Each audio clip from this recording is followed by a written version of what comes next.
Have you ever considered how much time you spend with your phone as opposed to actual people? It's a question worth pondering in today's digital age. We wake up to the sound of our phone alarms, check the weather, read the news, respond to emails, all before we even get out of bed. Our phones are our constant companions, always within an arm's reach whether we're eating, working, or even sleeping. The smartphone, a device that fits snugly in our pockets, has become a ubiquitous presence in our daily lives. It's our map, our camera, our music player, our book, our game console, our diary, and so much more. It's a tool that has transformed the way we live, work, and communicate. It's hard to imagine a world without our digital sidekicks. But let's take a step back and consider this. Is this constant presence as benign as it seems? We might argue that our phones keep us connected, informed, and entertained. However, it's worth questioning if this constant connectivity comes at a cost. Picture this. You're at a dinner table with friends or family, and halfway through a conversation, someone pulls out their phone to check a notification, disrupting the flow of human interaction. Or, you're in a meeting at work, and instead of engaging with the discussion, you find yourself distracted by the urge to scroll through your social media feed. These scenarios are far too common in our lives, aren't they? Our phones, once a tool for communication, seem to have intruded upon our personal spaces, our relationships, and our time. They are always there, vying for our attention, pulling us away from the present moment, and perhaps from meaningful human connection. So, here's a thought for you.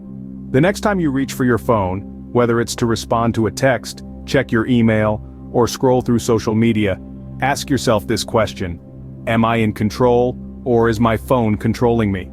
It's a question that may help us reconsider our relationship with our digital devices and remind us that, while they are powerful tools, they should not dictate our lives. Next time you reach for your phone, ask yourself, are you in control, or is your phone controlling you? Can you imagine a time when face-to-face conversations and handwritten letters were the main forms of communication? Let's rewind a bit and delve into the era before smartphones took over. Our ancestors' world was not populated by pings, tweets, or status updates. Instead, it was filled with the rustle of paper, the scratch of pen on parchment, and the hushed whispers of one-on-one conversations. Handwritten letters were a cherished form of communication, carrying not just words, but the writer's touch and emotions. Every stroke of the pen, every smudge of ink, spoke volumes about the person at the other end. Phone calls, too, were a significant part of this era. The anticipation of dialing a number, waiting for the ring, and hearing a familiar voice on the other end was an experience in itself. It was a time when you could hear the laughter, sense the sadness, or feel the excitement in the voice of the person on the other end. It was also a time when physical interactions were more common. People would meet at parks, cafes, or even on the street corner, sharing stories, laughter, and sometimes comforting silences.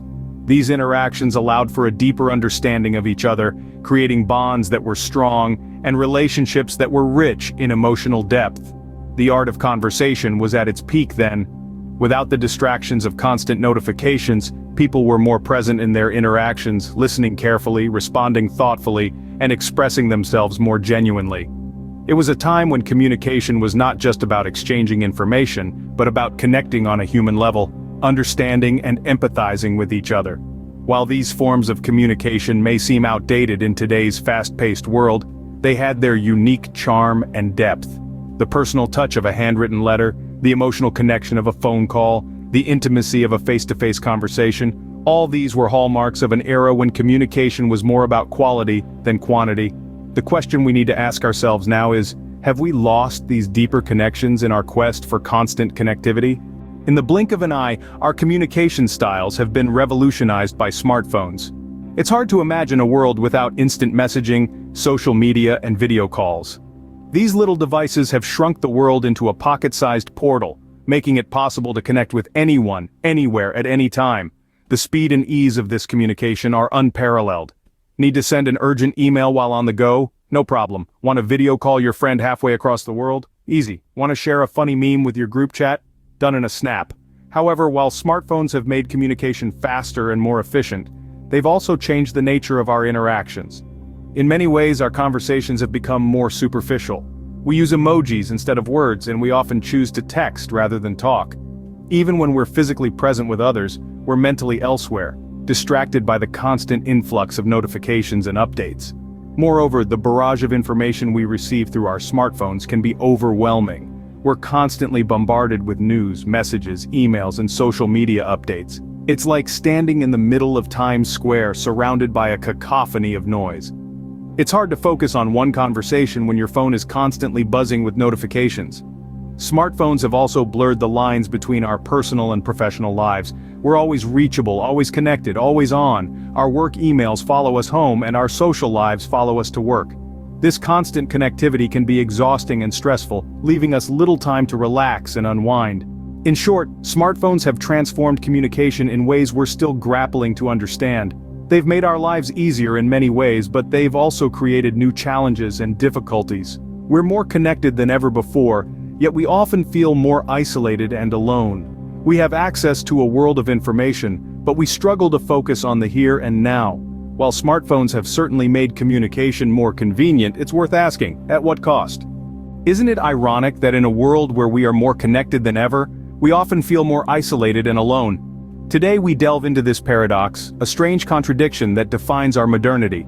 Imagine this: in your pocket, you carry a device that can connect you to virtually anyone, anywhere, at any time. Yet instead of bringing us closer together, these devices, these smartphones, have somehow pushed us further apart. This is the paradox of connection, an irony of our digital age. Let's talk about phubbing, a portmanteau of phone and snubbing. It's a phenomenon we've all experienced. You're in the middle of a conversation, and suddenly, the person you're talking to pulls out their phone, their attention drifting away from you and towards the digital world. It's a subtle act, but it's one that can leave us feeling ignored and disconnected.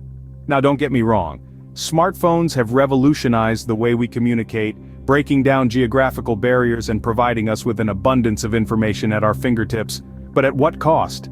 As we become more engrossed in our digital lives, our real-world interactions suffer. The human connection, the essence of our social beings, is slowly eroding, replaced by emojis, likes, and retweets. There is a certain hollowness, a void that digital interactions can't fill. The warmth of a smile, the comfort of a hug, the joy of shared laughter. These are things that a phone cannot replicate. Yet we often trade these authentic experiences for a few moments of distraction on our screens. The result? A society that is more connected yet more lonely, more informed yet more confused, more engaged yet more detached. We are surrounded by people yet we feel alone. We are drowning in information yet we yearn for knowledge. We are always in touch, yet we are touch-starved. It's time to question if our phones are really connecting us or further driving us apart. As we embrace the digital age, we must also understand its implications. We must strive to find a balance, to use our devices as tools for connection, not as barriers. So, how do we break free from the shackles of our smartphones and reclaim our relationships? It's a question we've all asked ourselves at some point. The answer lies in mindful usage of smartphones and a deliberate effort to enhance real-life interactions. Let's start with setting phone-free times. It's as simple as it sounds. Dedicate certain hours of your day to be entirely phone-free. This could be during dinner time, when you're with friends, or simply when you're unwinding before bed. The second tip is to prioritize face-to-face communication whenever possible. Yes, it's easier to send a text or make a call, but nothing can replace the warmth and connection of a real-life conversation. So the next time you're tempted to reach for your phone, why not reach out to someone instead? Thirdly, consider turning off unnecessary notifications. Our phones are constantly buzzing with updates and alerts, most of which are not urgent. By turning off these distractions, you create a more peaceful environment for yourself and those around you. Now, I want to emphasize the importance of taking control of your phone usage rather than letting it control you. Remember, your smartphone is a tool designed to enhance your life, not consume it. It's essential to find a balance between the convenience of technology and the value of human connection. Don't let the virtual world prevent you from fully experiencing the real one. In the end, it's all about choice. You have the power to choose how and when you use your phone. You have the power to choose connection over distraction. And most importantly, you have the power to choose meaningful relationships over mindless scrolling. So, let's make a conscious effort to use our smartphones wisely. Let's prioritize real-life interactions and foster deeper connections. Let's reclaim our relationships from the grip of technology. Remember, technology is a tool. Don't let it become your master.